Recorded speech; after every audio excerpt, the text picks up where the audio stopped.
This episode of Android Authority is brought to you by Carbonite. Go to carbonite.com and use the promo code AUTHORITY for a free trial. Hey everybody, I'm Kris Wook. You ask, we answer. It's Android Authority Q&A for July 10th, 2013.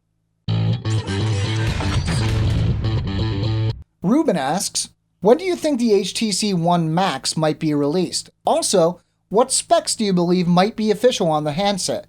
Thanks, and keep up the great work. Thank you, Ruben. As of right now, there's still no official word on when we're going to see the HTC One Max, but last month, a financial analyst said that he'd expect to see it in the second half of 2013. As for the specs, I think it's a pretty safe bet to say that we'll see a Snapdragon 800, at least 2 gigs of RAM, and of course the Ultrapixel camera. The HTC One Max is rumored to have a 5.9-inch display, which I think sounds about right, and I wouldn't be surprised to see it come in that size. Though, we'll see. Peter says, hey Kris, I'm thinking of buying the Samsung Galaxy S4. What are some of the more common problems with it? There are two main complaints I see about the Samsung Galaxy S4. The first is lag, either when pressing the home button or scrolling through home screens. Luckily, we did a tips and tricks video for the Samsung Galaxy S4, which includes remedies for both of those problems. The other problem I hear about somewhat often is overheating. Now, overheating can be caused by a lot of things, but not everybody seems to experience it. For example, when I was testing the Samsung Galaxy S4, I never ran into that problem, so that's kind of up in the air. Vikramjeet asks, when is the Samsung Galaxy Note 3 release date? Will it be coming to any US or Canadian carriers?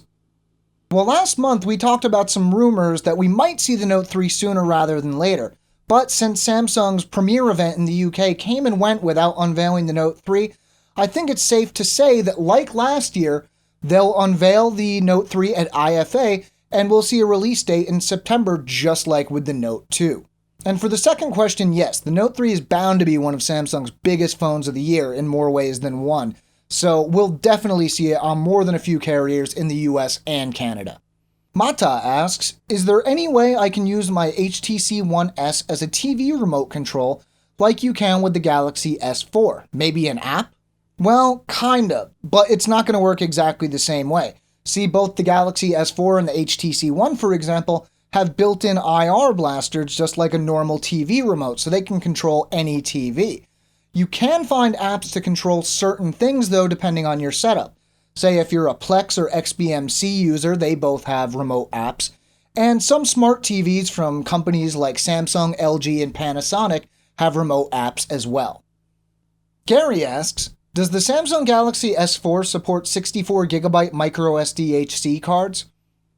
Yes, it does. Adrian says, I'd like to use lock screen widgets and shortcuts on my Galaxy S4 when I have it on a pattern or pin. Will Samsung be releasing a patch so I can do this? Unfortunately, there's no word on any sort of update coming out for this. We will keep our eyes peeled though, so fingers crossed. Mara says, Kris, I'm a new owner of the HTC One and I was wondering, is there any official news that the One will be updated to Android 4.2 or 4.3? Well, I don't know where you live, but an update for the HTC One to Android 4.2 is currently rolling out in Europe, so it should start to hit elsewhere pretty soon. When it comes to 4.3, there's no official word right now, but the Google Play edition of the HTC One was spotted running Android 4.3. When that'll end up in the hands of customers is up in the air right now, but it's safe to assume that eventually we will see it. Frank asks, will the Motorola X be available on AT&T or just Verizon like other Motorola Droid phones? Well, good news, Frank. Last week it was confirmed that the Motorola X will not be a Droid branded phone, though it will be coming to Verizon. According to filings with the FCC, it looks like AT&T, Sprint, and US Cellular will be getting the Motorola X as well. There you go. And that wraps it up for this week, folks. We have a written companion to this video at AndroidAuthority.com. You can find the link in the description. Now remember, this show is powered by you and your questions, so keep them coming. You can find the link to ask us questions of your very own in the description as well. Make sure to check out our other shows as well. Josh Vergara hosts Android Authority Weekly every Sunday covering the top Android news of the week. And if you like free stuff, and who doesn't, make sure to check out the Sunday giveaway hosted by me every, you guessed it, Sunday. I'm Kris Wook, and as always, thank you for watching.